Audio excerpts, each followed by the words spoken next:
Hello students, welcome back to Speak English Academy. I am Saranabasappa. In today's video, I will be discussing with you parts of speech and its kinds. Especially the first kind, that is noun, and its parts or types. ಆತ್ಮೀಯ ವಿದ್ಯಾರ್ಥಿಗಳೇ, SPK English ಅಕಾಡೆಮಿಗೆ ತಮ್ಮೆಲ್ಲರಿಗೂ ಆತ್ಮೀಯವಾದ ಸ್ವಾಗತ. ಇಂದಿನ ಒಂದು ವಿಡಿಯೋದಲ್ಲಿ ನಾನು English language ಅಂದರೆ ಇಂಗ್ಲಿಷ್ ಗ್ರಾಮರ್ನ ಅತಿ ಮುಖ್ಯ ಸ್ಟೇಜ್, ಮೊದಲ ಸ್ಟೇಜ್ ಆಗಿರ್ತಕ್ಕಂಥ ಪಾರ್ಟ್ಸ್ ಆಫ್ ಸ್ಪೀಚ್ ಬಗ್ಗೆ ಡಿಸ್ಕಸ್ ಮಾಡ್ತಾ ಇದ್ದೇನೆ. ಈ SPK ಇಂಗ್ಲಿಷ್ ಅಕಾಡೆಮಿಗೆ ಒಂದಾದ ನಂತರ ಒಂದಕ್ಕೊಂದು ಸಂಬಂಧವಿದ್ದಂತೆ ಎಲ್ಲ ಇಂಗ್ಲಿಷ್ ಗ್ರಾಮರ್ನ ಟಾಪಿಕ್ಸ್ಗಳನ್ನು ನಾನು ಇಲ್ಲಿ ಡಿಸ್ಕಸ್ ಮಾಡ್ತಾ ಇದ್ದೇನೆ. ಅದಕ್ಕೆ ಮೊದಲನೇದಾಗಿ ಪಾರ್ಟ್ಸ್ ಆಫ್ ಸ್ಪೀಚ್ ಅದನ್ನು ಇವತ್ತು ಡಿಸ್ಕಸ್ ಮಾಡ್ತಾ ಇದಾದ ನಂತರ ಎಲ್ಲ ಟಾಪಿಕ್ಸ್ಗಳನ್ನು ನಾನು ಡಿಸ್ಕಸ್ ಮಾಡಿ ಈ SPK ಇಂಗ್ಲಿಷ್ ಅಕಾಡೆಮಿ ಚಾನಲ್ನಲ್ಲಿ ನಾನು ಅಪ್ಲೋಡ್ ಮಾಡ್ತಾ ಇರ್ತೇನೆ. ಆ ವಿಡಿಯೋಗಳನ್ನು ಎಲ್ಲವನ್ನು ತಾವು ತಪ್ಪದೆ ನೋಡಿದರೆ ಇಂಗ್ಲಿಷ್ ಗ್ರಾಮರ್ನ ಎಲ್ಲ ಟಾಪಿಕ್ಸ್ಗಳನ್ನು ಸರಳವಾಗಿ ನೀವು ಕಲಿಬಹುದು. ಇದರಿಂದ ಪರೀಕ್ಷೆಯಲ್ಲಿ ಬರ್ತಕ್ಕಂಥ ಪ್ರಶ್ನೆಗಳನ್ನು ಈಸಿಯಾಗಿ ತಾವು ಬಿಡಿಸಲಿಕ್ಕೆ ಅನುಕೂಲ ಆಗ್ತದೆ. ಹಾಗಾದರೆ ಬನ್ನಿ, ಇಂದಿನ ವಿಡಿಯೋದಲ್ಲಿ ನಾವು ಪಾರ್ಟ್ಸ್ ಆಫ್ ಸ್ಪೀಚ್ ಅಂತಂದ್ರೆ ಏನು, ಅದರಲ್ಲಿ ಎಷ್ಟು ಪ್ರಕಾರಗಳು ಬರ್ತವೆ, ಆ ಪ್ರಕಾರಗಳನ್ನು ಆ ಹೆಸರಿಂದ ಯಾಕೆ ಕರೀತಾರೆ ಅನ್ನೋದ್ರ ಬಗ್ಗೆ ನಾವು ಉದಾಹರಣೆಗಳೊಂದಿಗೆ ಚರ್ಚೆ ಮಾಡೋಣ. ನೋಡಿ, ಮೊದಲನೇದಾಗಿ parts of speech. Parts of speech ಅಂತಂದ್ರೆ ಏನು ನೋಡಿ.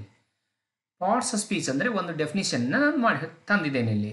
Words are divided into different parts of speech according to their status and function in the sentence. ಕೊಟ್ಟಿರುವಂಥ ಒಂದು ಸೆಂಟೆನ್ಸ್ನಲ್ಲಿ ಬರ್ತಕ್ಕಂಥ ಶಬ್ದಗಳನ್ನು ವಿವಿಧ ಭಾಗಗಳಾಗಿ ನಾವು ಡಿವೈಡ್ ಮಾಡ್ತೇವೆ.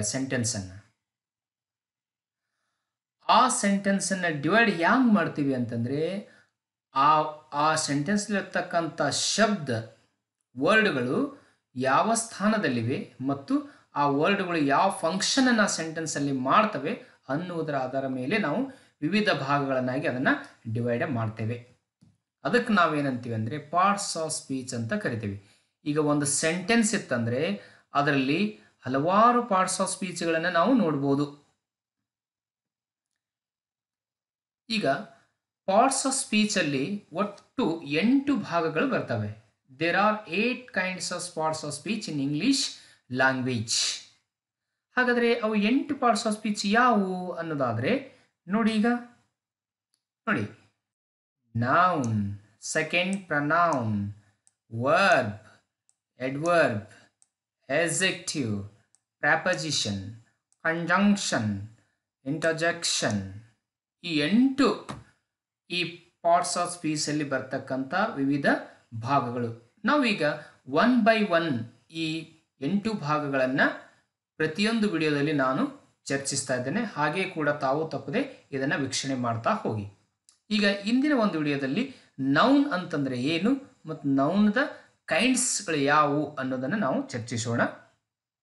ನೋಡಿ, ಮೊದಲನೇದಾಗಿ ನೌನ್, ಅದನ್ನು ಕನ್ನಡದಲ್ಲಿ ನಾಮಪದ ಅಂತ ಕರೀತಾರೆ. ನೋಡಿ, ನೌನ್ ಅಂತಂದ್ರೆ ಏನು ತಮಗೆಲ್ಲ ಗೊತ್ತಿದೆ, ಈಗಾಗಲೇ ಕಲ್ತಿದ್ದೀರಿ ನೀವು ಶಾಲೆಗಳಲ್ಲಿ. Noun is A naming word. It names A place, person, things. Noun ಅನ್ನೋದೊಂದು ಶಬ್ದ, ಅದು ಹೆಸರಿಸುತ್ತೆ. ಇಟ್ ಇಂಡಿಕೇಟ್ಸ್, ಏನನ್ನು ಹೆಸರಿಸುತ್ತೆ? ನೇಮ್ ಆಫ್ ಅ ಪ್ಲೇಸ್, ಒಂದು ಸ್ಥಳದ ಹೆಸರನ್ನ, ಒಬ್ಬ ವ್ಯಕ್ತಿಯ ಹೆಸರನ್ನ ಮತ್ತು ವಸ್ತುಗಳ ಹೆಸರನ್ನ ಹೇಳುತ್ತಲ್ಲ, ಅದಕ್ಕೆ ನಾವು ನಾಮಪದ ಅಥವಾ ನೌನ್ ಅಂತ ಕರಿತೀವಿ. ಈಗ ಥಿಂಗ್ಸ್ ನಲ್ಲಿ ಏನೇನು ಬರ್ಬೋದು, ಯಾವ ವಸ್ತುಗಳ ಹೆಸರನ್ನ ಅದು ನಾಮಪದ ಹೇಳ್ತದೆ ಅಂತಂದ್ರೆ ನೋಡಿಲಿ, ನೇಮ್ ಆಫ್ ಅನಿಮಲ್ಸ್ ಇರ್ಬೋದು, ನೇಮ್ ಆಫ್ ಬರ್ಡ್ಸ್ ಇರ್ಬೋದು, ನೇಮ್ ಆಫ್ ಫ್ಲವರ್ಸ್ ಇರ್ಬೋದು, ನೇಮ್ ಆಫ್ ಫ್ರೂಟ್ಸ್ ಇರ್ಬೋದು, ನೇಮ್ ಆಫ್ ವೆಹಿಕಲ್ಸ್ ಇರ್ಬೋದು ಮತ್ತು ನೇಮ್ ಆಫ್ ವೆಜಿಟೇಬಲ್ಸ್ ಇರ್ಬೋದು. ಇಷ್ಟೆಲ್ಲವುಗಳ ಹೆಸರನ್ನ ಹೇಳುತ್ತಲ್ಲ, ದಟ್ ಈಸ್ ನೌನ್. ಅದು ನಾಮಪದ. ನಿಮಗೆ ನೌನ್ ಅಂತಂದ್ರೆ ಈಗ ಗೊತ್ತಾಗ್ಬಿಟ್ಟಿದೆ ನೋಡಿ. Name of animals, name of birds, name of flowers, name of fruits, name of vehicles and name of vegetables, ಇವೆಲ್ಲ ವಸ್ತುಗಳಲ್ಲಿ ಬರ್ತಕ್ಕಂಥವುಗಳು ನೌನ್ಗಳು. ಹಾಗೆ ನೇಮ್ ಆಫ್ ಪ್ಲೇಸ್ ಮತ್ತು ಪರ್ಸನ್ ಹೇಳೋದು ಕೂಡ ಅದಕ್ಕೂ ನಾವು ನೌನ್ ಅಂತಾನೆ ಕರಿತೇವೆ. ಇಲ್ಲಿ ಕನ್ನಡದಲ್ಲಿ ಇದೆ ನೋಡಿ, ನಾಮಪದವು ವ್ಯಕ್ತಿಯ, ಪ್ರಾಣಿಯ ಮತ್ತು ಸ್ಥಳದ ಹೆಸರನ್ನು ಸೂಚಿಸುತ್ತದೆ.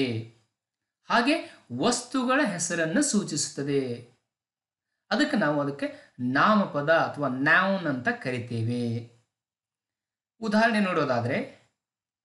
ನೋಡೋಕ್ಕಿಂತ ಮುಂಚೆ ನಾಮಪದದಲ್ಲಿ ಎಷ್ಟು ಪ್ರಕಾರಗಳಿವೆ? How many kinds are there in noun? ನೌನ್ದಲ್ಲಿ ಎಷ್ಟು ಪ್ರಕಾರಗಳಿವೆ? ಮುಖ್ಯವಾಗಿ ಕೆಲವರು 8 ಪ್ರಕಾರಗಳನ್ನು ಮಾಡಿದ್ದಾರೆ. 8 ಪ್ರಕಾರಗಳನ್ನು ಹೇಳಿದ್ದಾರೆ ಒಂದು ಪುಸ್ತಕಗಳಲ್ಲಿ. ಕೆಲವರು 6 ಹೇಳಿದ್ದಾರೆ, ಕೆಲವರು ಮುಖ್ಯವಾಗಿ 4 ಹೇಳಿದ್ದಾರೆ. ನಾನು ಕೂಡ ಈ ಒಂದು ವಿಡಿಯೋದಲ್ಲಿ ಮುಖ್ಯವಾಗಿ ನಮ್ಮ ಇಂಗ್ಲಿಷ್ ಗ್ರಾಮರ್ಲಿ ಬಹಳಷ್ಟು ಇಂಗ್ಲಿಷ್ ಭಾಷೆಯಲ್ಲಿ ಬಳಸ್ತಕ್ಕಂಥ ನೌನ್ಗಳ ಪ್ರಕಾರಗಳಂತಂದರೆ 6 ಅಂತ. ಈ 6ರ ಬಗ್ಗೆ ನಾವು ಇವತ್ತಿನ ಒಂದು ವಿಡಿಯೋದಲ್ಲಿ ನೋಡೋಣ. ಒಂದನೇದಾಗಿ pronoun, common noun, collective noun, abstract noun, countable and uncountable noun. ಈ 6ಅನ್ನು ನಾವು ಯಥೇಚ್ಛವಾಗಿ ಬಹಳಷ್ಟು ಇಂಗ್ಲಿಷ್ ಲ್ಯಾಂಗ್ವೇಜಲ್ಲಿ ಬಳಸ್ತೇವೆ. ಈಗ ನೋಡಿ, ಮೊದಲನೇದಾಗಿ ಪ್ರಾಪರ್ ನೌನ್. ಪ್ರಾಪರ್ ನೌನ್ ಅಂತ ನಾವು ಯಾವುದಕ್ಕೆ ಕರಿತೀವಿ ಅಂತಂದರೆ, ಇಲ್ಲಿ ಇಂಗ್ಲೀಷಲ್ಲಿ ಒಂದು ಡೆಫಿನೇಷನ್ ಇದೆ. A proper noun is the name of some particular places and persons or things ಅಂತಂದರೆ, ಕೆಲವು ಪ್ರತ್ಯೇಕವಾಗಿರ್ತಕ್ಕಂಥ ಸ್ಥಳಗಳ ಹೆಸರು ಅಥವಾ ಕೆಲವರ ವ್ಯಕ್ತಿಗಳ ಹೆಸರು ಅಥವಾ ವಸ್ತುಗಳ ಹೆಸರನ್ನು ಪ್ರತ್ಯೇಕವಾಗಿ ಸ್ಪೆಸಿಫಿಕ್ ಆಗಿ ಸೂಚಿಸ್ತದಲ್ಲ, ಹೇಳ್ತದಲ್ಲ, ಅದಕ್ಕೆ ನಾವು ಪ್ರಾಪರ್ ನೌನ್ ಅಂತ ಕರಿತೇವೆ.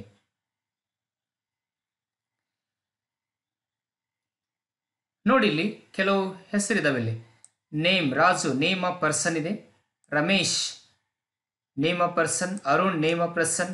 Bijapur name of place. Bidar name of place. ಇಲ್ಲಿ ಹಾಗೆ ಕೂಡ ಬೇರೆ ವಸ್ತುಗಳ ಹೆಸರು. ರೆನಾಲ್ಡ್ಸ್ ನೇಮ್ ಆಫ್ ಥಿಂಗ್, ಪೆನ್ನಿನ ಹೆಸರು ಇರ್ಬೋದು. ಹೀಗೆ ರೋಸ್ ನೇಮ್ ಆಫ್ ಫ್ಲವರ್, ಹೂವಿನ ಹೆಸರಿರ್ಬೋದು. ಹಾಗೆ ಕೂಡ name of vegetable, for example onion, brinjal, ಇವೆಲ್ಲ ನೇಮ್ ಆಫ್ ವೆಜಿಟೇಬಲ್ಸ್. ಆ ಪರ್ಟಿಕ್ಯುಲರ್ ವೆಜಿಟೇಬಲ್ ಅನ್ನು ನಾವು ಪರ್ಟಿಕ್ಯುಲರ್ ಹೇಳಿದೀವಿ ಅಂತ ಅದರ ಹೆಸರು ಹೇಳಿದ್ರೆ ಅದು ಕೂಡ ಪ್ರಾಪರ್ ನೌನ್ ಆಗ್ತದೆ. ನೋಡಿ, ಇಲ್ಲಿ ಉದಾಹರಣೆಗಾಗಿ Kavita is a good girl in the class. ವಾಕ್ಯಗಳಲ್ಲಿ ಸೆಂಟೆನ್ಸ್ ಅನ್ನು ನೋಡಿದ್ರೆ Kavita is a good girl. ಇಲ್ಲಿ ಕವಿತಾ ಅಂತಕ್ಕಂಥದ್ದು ನಾವು ಅಂಡರ್ಲೈನ್ ಮಾಡಿದ್ದೇವಲ್ಲ, ದಿಸ್ ಈಸ್ ಪ್ರಾಪರ್ ನೌನ್. ಯಾಕೆ ಇದು ಪ್ರಾಪರ್ ನೌನ್ ಕವಿತಾ ಅನ್ನೋದು? ಯಾಕಂತಂದ್ರೆ ಇದು ವ್ಯಕ್ತಿಯ ಹೆಸರು. ನೇಮ್ ಆಫ್ ಪರ್ಸನ್ ಇದ್ರೆ ಅದಕ್ಕೆ ನಾವು ಪ್ರಾಪರ್ ನೌನ್ ಅಂತ ಕರಿತೇವೆ.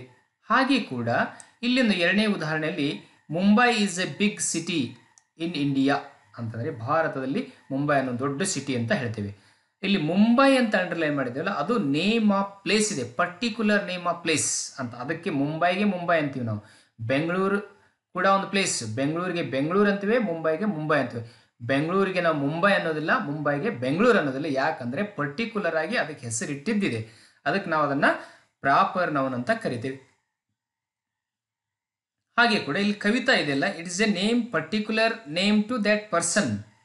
ಅವಳಿಗೆ ಕೊಟ್ಟಿರ್ತಕ್ಕಂಥ ಹೆಸರಿದೆ, ಅದಕ್ಕಾಗಿ ಕವಿತಾ ಅಂತ ಕರಿತೀವಿ. ಇದು ಕೂಡ ಪ್ರಾಪರ್ ನೌನ್ ಆಗಿದೆ. ಹಾಗೆ ಇನ್ನೊಂದು ಇಲ್ಲಿ ವಸ್ತು ಇದೆ ನೋಡಿ, ಇಲ್ಲಿ ರೆನಾಲ್ಡ್ಸ್ ಇದೆ. Reynolds is A name of A pen, name of A thing, ಒಂದು ವಸ್ತುವಿನ ಹೆಸರು ಅಥವಾ ಪೆನ್ನಿನ ಹೆಸರು. ಇಲ್ಲಿ ರೆನಾಲ್ಡ್ಸ್, ಶೆಲ್ಲೋ, ಲೆಕ್ಚರ್ ಅಂತ ಹೇಳ್ತೀವಿ, ಲೆಕ್ಚರ್ ಪೆನ್.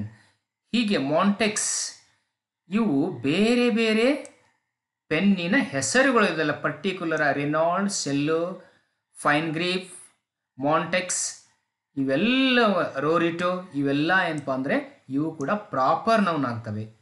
ಆದರೆ ಪೆನ್ ಇದೆಯಲ್ಲ, ಇದು ಪ್ರಾಪರ್ ನೌನ್ ಅಲ್ಲ, ಅದು ಕಾಮನ್ ನೌನ್ ಆಗ್ತದೆ ಅಂತ.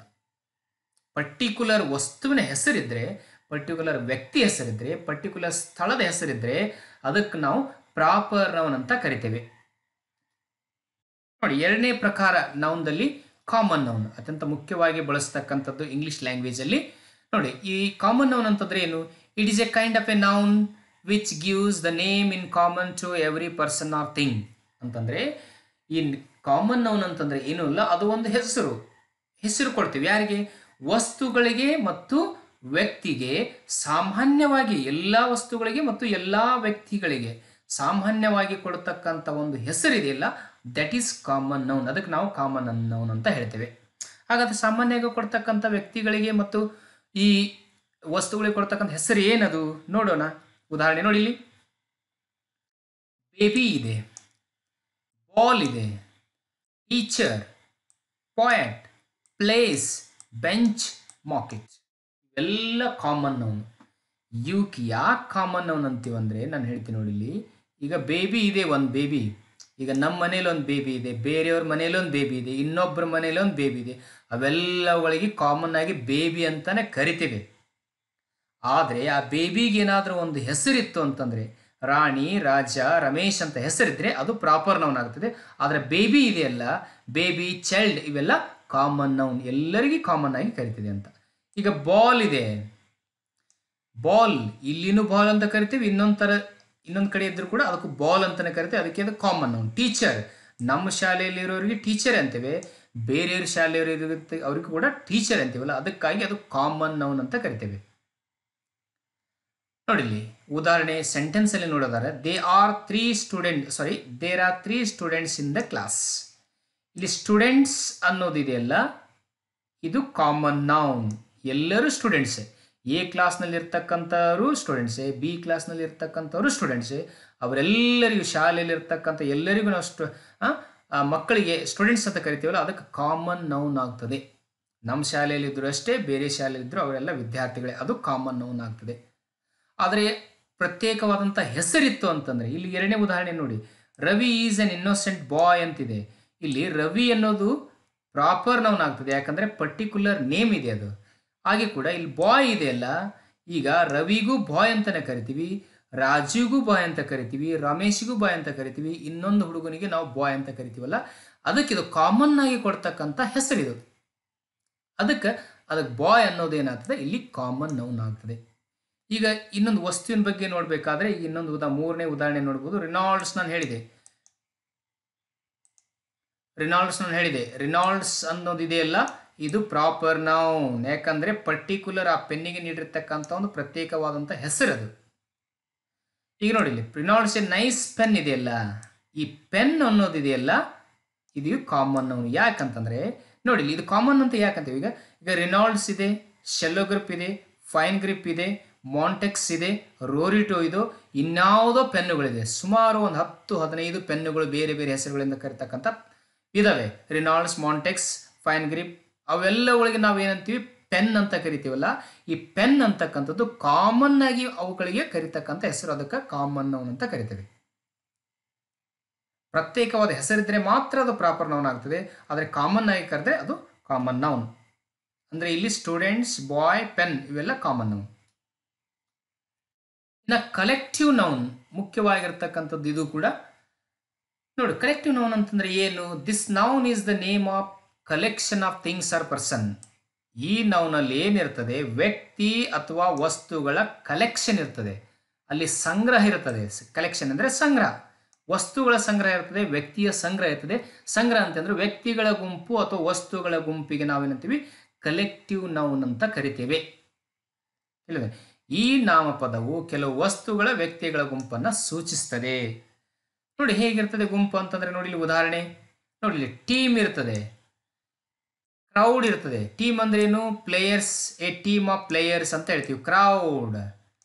ಇಲ್ಲಿ ಫ್ಯಾಮಿಲಿ ಇದೆ, ಕ್ಲಾಸ್ ಇದೆ, ಬಂಚ್ ಇದೆ. ಇಲ್ಲಿ ಕೊಡಿದೆ ನೋಡಿ, ಕ್ರೌಡ್ ಅಂದ್ರೆ ಎ ಕ್ರೌಡ್ ಆಫ್ ಪೀಪಲ್, ಜನರ ಗುಂಪು. Family, a family of members ಅಂತ ಹೇಳ್ತೀವಿ ನಾವು. A class of students. ಹಾಗೆ a bunch of keys, a bunch of banana, a bunch of grapes. ಈ ರೀತಿ ಬೇರೆ ಬೇರೆ ಉದಾಹರಣೆಗಳನ್ನು ಬಳಸ್ಬೋದು, ಬಂಚ್ ಅಂತಕ್ಕಂಥ ಕಲೆಕ್ಟಿವ್ ನೌನನ್ನು ಉಪಯೋಗ ಮಾಡಿ. ಹಾಗೆ ಕೂಡ ನೋಡಿ, ಇಲ್ಲಿ on army of soldiers, army ಅಂತಕ್ಕಂಥದ್ದು ಕಲೆಕ್ಟಿವ್ ನೌನ್ ಇದೆ ನೋಡಿ. ಬಂಚ್ ಹೇಳಿದ್ದೇನೆ. ಈಗ heap of letters, heap of stones, heap of letters, heap of diamonds, heap of pearls, ಬೇರೆ ಬೇರೆ ವಸ್ತುಗಳಿಗೂ ಕೂಡ ಹೀಪ್ ಅಂತಕ್ಕಂಥ ಕಲೆಕ್ಟಿವ್ ನೌನನ್ನು ಉಪಯೋಗ ಮಾಡ್ಬೋದು. ಇಲ್ಲಿ ನೋಡಿ, ಬಂಡಲ್ ಆಫ್ ಸ್ಟಿಕ್ಸ್ ಇದೆ, ಅಥವಾ ಬಂಡಲ್ ಆಫ್ ಬುಕ್ಸ್ ಅಂತಾನು ಕರಿಬಹುದು. ಬಂಡಲ್ ಅಂತಕ್ಕಂಥ ಕಲೆಕ್ಟಿವ್ ನೌನ್. ಈಗ ಫ್ಲೀಟ್ ಇದೆ, ಫ್ಲೀಟ್ ಆಫ್ ಶಿಪ್ಸ್ ಇದೆ, ಅಂದ್ರೆ ಅಲ್ಲಿ ಹಡಗುಗಳ ಗುಂಪು ಅಂತ ಅರ್ಥ. ಒಂದಕ್ಕಿಂತ ಹೆಚ್ಚು ಹಡಗುಗಳು ಇರ್ತಾವಲ್ಲ, ಅದಕ್ಕೆ ಎ ಫ್ಲೀಟ್ ಆಫ್ ಶಿಪ್ಸ್ ಅಂತ ಕರಿತೇವೆ. ಒಂದೇ ಇದ್ರೆ ಅಲ್ಲ, ಒಂದಕ್ಕಿಂತ ಹೆಚ್ಚು ಹಡಗುಗಳ ಗುಂಪು ಇದ್ರೆ ಅದಕ್ಕೆ ಫ್ಲೀಟ್ ಆಫ್ ಶಿಪ್ಸ್ ಅಂತ ಕರಿತೇವೆ. ಇದು ಏನಪ್ಪಾ ಅಂದ್ರೆ ಕಲೆಕ್ಟಿವ್ ನೌನ್. ಈ ರೀತಿ ಕಲೆಕ್ಟಿವ್ ನೌನು ಇನ್ನೂ ಬಹಳಷ್ಟು ಇಂಗ್ಲೀಷ್ ಲ್ಯಾಂಗ್ವೇಜಲ್ಲಿ ಇದ್ದಾವೆ. ನೀವು ಅವುಗಳೆಲ್ಲವನ್ನು ಕೂಡ ನೀವು ಕಲೆಕ್ಟ್ ಮಾಡಿ ಒಂದು ಕಡೆ ಸರಿಯಾಗಿ ಕಲೆಕ್ಟ್ ಮಾಡಿ ಓದಿದರೆ ನಿಮಗೆ ತುಂಬ ಅನುಕೂಲ ಆಗ್ತದೆ. ಈಗ ನಾಲ್ಕನೇದಂತಂದರೆ ಅಬ್ಸ್ಟ್ರಾಕ್ಟ್ ನೌನ್. ಅಬ್ಸ್ಟ್ರಾಕ್ಟ್ ನೌನ್ ಅಂತಂದರೆ ಯಾವಕ್ಕಂತ ಕರಿತೀವಿ ನೋಡಿ ಇಲ್ಲಿ ಉದಾಹರಣೆ ಡೆಫಿನಿಷನ್ ಏನಿದೆ. An abstract noun is the name of a quality, an action or state. Abstract noun ಅನ್ನೋದೇನಿದೆ ಒಂದು ಕ್ವಾಲಿಟಿ ಅಥವಾ ಒಂದು ಕ್ರಿಯೆ ಅಥವಾ ಒಂದು ಸ್ಥಿತಿ ಇರ್ತದಲ್ಲ, ಅದನ್ನ ಹೆಸರಿಗೆ ನಾವು ಅಬ್ಸ್ಟ್ರಾಕ್ಟ್ ನೌನ್ ಅಂತ ಕರಿತೀವಿ. ಇನ್ನೊಂದು ಸರಳವಾಗಿರ್ತಕ್ಕಂಥ ಡೆಫಿನಿಷನ್ ನಾನು ನಿಮಗೆ ಹೇಳ್ತೇನೆ. Abstract nouns are those which cannot be touched and which cannot be seen.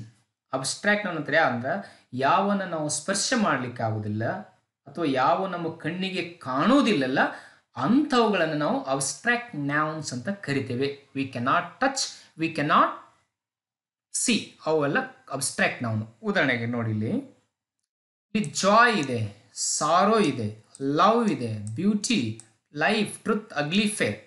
These are all regarded as abstract noun. Why we cannot see these, we cannot touch these. ಇವುಗಳನ್ನು ನಾವು ನೋಡೋದಕ್ಕಾಗೋದಿಲ್ಲ ಮತ್ತು ಅವುಗಳನ್ನು ಸ್ಪರ್ಶ ಮಾಡಲಿಕ್ಕೂ ಆಗೋದಿಲ್ಲ.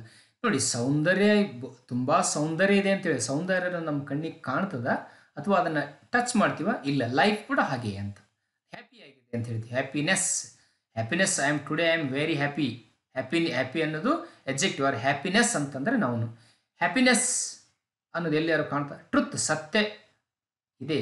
ಸತ್ಯ ಅನ್ನೋದು ನಮ್ಮ ಕಣ್ಣಿಗೆ ಕಾಣ್ತದ ಅಥವಾ ನಮ್ಮ ಮುಟ್ಲಿಕ್ಕೆ ಸಿಗ್ತದ? ಇಲ್ಲ. ಹಾಗೆ ಅದಕ್ಕೆ ನಾವು ಇವುಗಳಿಗೆ ಯಾವ ಕಣ್ಣಿಗೆ ಕಾಣಿಸೋದಿಲ್ಲ ಅಥವಾ ಅವುಗಳನ್ನು ನಾವು ಸ್ಪರ್ಶಿಸಲಿಕ್ಕೆ ಟಚ್ ಮಾಡಲಿಕ್ಕೆ ಆಗೋದಿಲ್ಲ, ಅಂಥವುಗಳನ್ನು ಅಬ್ಸ್ಟ್ರಾಕ್ಟ್ ನೌನ್ಸ್ ಅಂತ ಕರಿತೇವೆ. ಈಗ ಉದಾಹರಣೆ ನೋಡ್ರಿ, I saw a great beauty. ನೋಡಿ, ಬ್ಯೂಟಿ ಅನ್ನೋದು ನೌನ್ ಆಗಿದೆ. ನಿಮಗೆ ಕನ್ಫ್ಯೂಸ್ ಆಗೋದು. Beauty is a noun, beautiful is an adjective, beautifully is an adverb, beautify is a verb. ನೆನಪಿಟ್ಕೊಳ್ಳಿ. Great beauty on her face ಅಂತ. I saw a great beauty on her face in the fair ಅಂತ. ಇಲ್ಲಿ beauty ಅನ್ನೋದು abstract noun ಆಗ್ತದೆ. ಹಾಗೆ children always speaks, ಇದು speak ಆಗಬೇಕು, ತಪ್ಪಾಗಿದೆ. ಇದು ಸ್ಪೀಕ್ ಆಗಬೇಕು. ಚಿಲ್ಡ್ರನ್ ಇದೆ, ಪ್ಲೂರಲ್ ಇರೋದ್ರಿಂದ ಸ್ಪೀಕ್ ಆಗಬೇಕು. ಸ್ಪೀಕ್ಸ್ ತಪ್ಪಾಗಿದೆ. ಚಿಲ್ಡ್ರನ್ ಆಲ್ವೇಸ್ ಸ್ಪೀಕ್ ಟ್ರುತ್ ಅಂತ. ಟ್ರುತ್ ಅನ್ನೋದು ಏನಪ್ಪ ಅಂದ್ರೆ ಅಬ್ಸ್ಟ್ರಾಕ್ಟ್ ನೌನ್, ಸತ್ಯ. ಅದು ಕಾಣೋದಿಲ್ಲ, ಅದನ್ನು ನಮಗೆ ಸ್ಪರ್ಶಿಸಲಿಕ್ಕಾಗೋದು, ಅದಕ್ಕೆ ಅದು ಕಾಮನ್ ನೌನ್ ಆಗ್ತದೆ. ಇನ್ನು honesty is the best policy ಅಂತ ಹೇಳ್ತೀವಿ. ಆನೆಸ್ಟ್ ಅನ್ನೋದು ಎಡ್ಜೆಕ್ಟಿವ್ ಆದರೆ ಇಲ್ಲಿ ಆನೆಸ್ಟಿ ಅನ್ನೋದು ನೌನ್ ಆಗ್ತದೆ, ಅಬ್ಸ್ಟ್ರಾಕ್ಟ್ ನೌನ್ ಆಗ್ತದೆ. ಆನೆಸ್ಟಿ, ಪ್ರಾಮಾಣಿಕತೆ ಕಾಣ್ತದೆ, ಎಲ್ಲಿಯಾದರೂ ಕಾಣೋದಿಲ್ಲ, ಅದನ್ನು ಟಚ್ ಮಾಡ್ಲಿಕ್ಕೆ ಆಗೋದಿಲ್ಲ. ನೋಡಿ, ವಿಸ್ಡಮ್ ಈಸ್ ಸ್ಟ್ರೆಂತ್. ಇಲ್ಲಿ both wisdom and strength R abstract nouns. ಈ ರೀತಿ ಯಾವುದು ಕಾಣೋದಿಲ್ಲ, ಯಾವುಗಳನ್ನು ಸ್ಪರ್ಶ ಮಾಡ್ಲಿಕ್ಕೆ ಆಗೋದಿಲ್ಲ, ಅವೆಲ್ಲವುಗಳು ಏನಪ್ಪ ಅಂದ್ರೆ ಅಬ್ಸ್ಟ್ರಾಕ್ಟ್ ನೌನ್ ಆಗ್ತವೆ. ನೆನಪಿಡಿ. ಈಗ 5ನೇ ಪ್ರಕಾರ ಕೌಂಟೇಬಲ್ ನೌನ್ಸ್ ಅಂತ ಕರಿತೀವಿ. ಇದು ಬಹಳ ಮುಖ್ಯವಾಗಿ ಇರ್ತಕ್ಕಂಥದ್ದು. ನೋಡಿ, ಕೌಂಟೇಬಲ್ ನೌನ್ಸ್ ಅಂತ ಯಾವ ಕರಿತೀವಿ?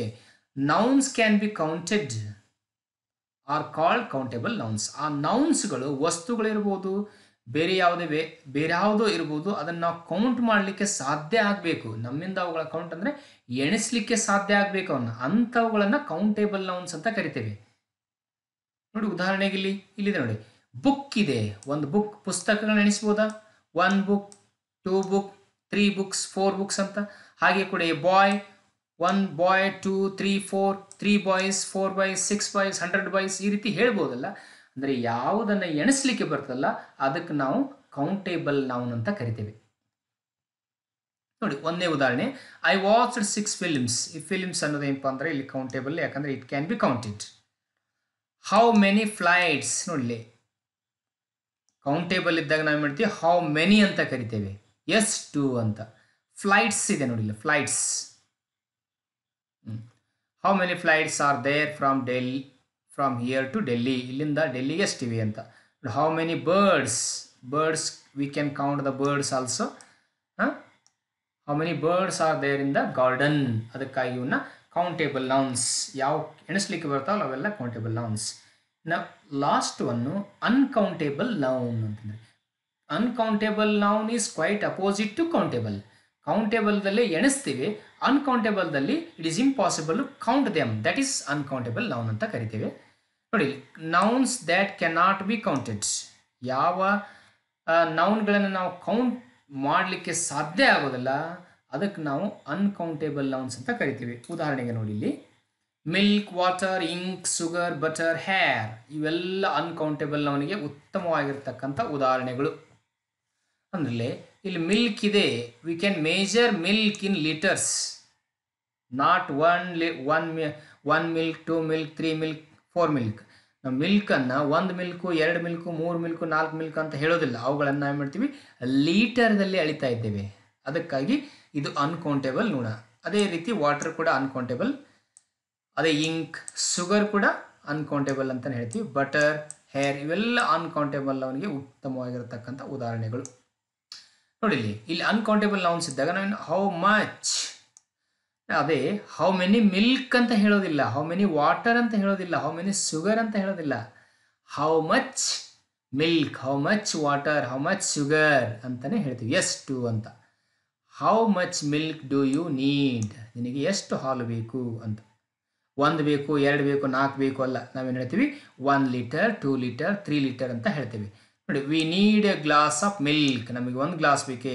We need A litre of milk, ನಮಗೆ 1 ಲೀಟರ್ ಮಿಲ್ಕ್ ಬೇಕಾಗಿದೆ. ಈ ರೀತಿಯಾಗಿ ನಾವು ಇವುಗಳನ್ನು ಹೇಳ್ಬೋದು. ಆದರೆ ಇವು ಕೌಂಟ್ ಮಾಡಲಿಕ್ಕೆ ನಾವು ಸಾಧ್ಯತೆ ಹೇಗೆ ಮಾಡ್ತೀವಿ, ಲೀಟರ್ದಲ್ಲಿ ಮಾಡೋದ್ರಿಂದ ಅವುಗಳನ್ನು ನಾವು ಅನ್ಕೌಂಟೇಬಲ್ ನೌನ್ಸ್ ಆಗಿ ಕನ್ಸಿಡರ್ ಮಾಡ್ತೇವೆ ಇಂಗ್ಲೀಷ್ ಲ್ಯಾಂಗ್ವೇಜ್ದಲ್ಲಿ. ಇಷ್ಟು ಇವತ್ತಿನ ಒಂದು ಈ ವಿಡಿಯೋದಲ್ಲಿ ನಾವು ಪಾರ್ಟ್ಸ್ ಆಫ್ ಸ್ಪೀಚ್ ಅಂತಂದರೆ ಏನು, ಅದರ ಪ್ರಕಾರಗಳೆಷ್ಟು, ಆ ಪ್ರಕಾರಗಳಲ್ಲಿ ಮೊದಲನೇ ಟೈಪ್ಸ್ ಅಥವಾ ಕೈಂಡ್ಸ್ ಆಗಿರ್ತಕ್ಕಂಥ ನೌನ್ ಬಗ್ಗೆ ನಾವು ನೋಡಿದ್ದೇವೆ. ನಾಳೆ ಏನಪ್ಪ ಅಂದರೆ ಪ್ರೊನೌನ್ ಬಗ್ಗೆ ಡಿಸ್ಕಸ್ ಮಾಡೋಣ ಮುಂದಿನ ವಿಡಿಯೋದಲ್ಲಿ. ಹಾಗೆ ಕೂಡ ಈ ವಿಡಿಯೋವನ್ನು ತಪ್ಪದೇ ವೀಕ್ಷಿಸಿ, ಈ ವಿಡಿಯೋಗಳನ್ನು ನಿರಂತರವಾಗಿ ನೋಡ್ತಾ ಇರಿ. ಮತ್ತು ಇಲ್ಲಿವರೆಗೆ ಯಾರು ನಮ್ಮ ಚಾನಲ್ಗೆ ಸಬ್ಸ್ಕ್ರೈಬ್ ಮಾಡ್ಕೊಂಡಿಲ್ಲ ಕೂಡಲೇ ಸಬ್ಸ್ಕ್ರೈಬ್ ಮಾಡ್ಕೊಳ್ಳಿ. ನಿಮಗೇನಾದರೂ ಇಂಗ್ಲೀಷ್ ಲ್ಯಾಂಗ್ವೇಜ್ ಅಥವಾ ಇಂಗ್ಲೀಷ್ ಗ್ರಾಮರನ್ನು ಈಸಿಯಾಗಿ ಕಲಿಬೇಕು ಅಂತ ಆಸೆ ಇದ್ದರೆ ಕೂಡಲೇ ನೀವು SPK ಇಂಗ್ಲೀಷ್ ಅಕಾಡೆಮಿಗೆ ಸಬ್ಸ್ಕ್ರೈಬ್ ಮಾಡಿ. ಹಾಗೆ ಕೂಡ ಇದನ್ನು ಶೇರ್ ಮಾಡಿ, ಲೈಕ್ ಮಾಡಿ ಮತ್ತು ಕಾಮೆಂಟ್ ಮಾಡಿ. ಇಲ್ಲಿವರೆಗೆ ಈ ವಿಡಿಯೋವನ್ನು ನೋಡಿದ್ದಕ್ಕಾಗಿ ತಮ್ಮೆಲ್ಲರಿಗೂ ಧನ್ಯವಾದಗಳು. ಮತ್ತು ಮುಂದಿನ ಒಂದು ವಿಡಿಯೋದಲ್ಲಿ ಮತ್ತೊಂದು ಗ್ರಾಮರ್ ಟಾಪಿಕ್ನೊಂದಿಗೆ ಭೇಟಿಯಾಗೋಣ. ಅಲ್ಲಿವರೆಗೂ ಬಾಯ್.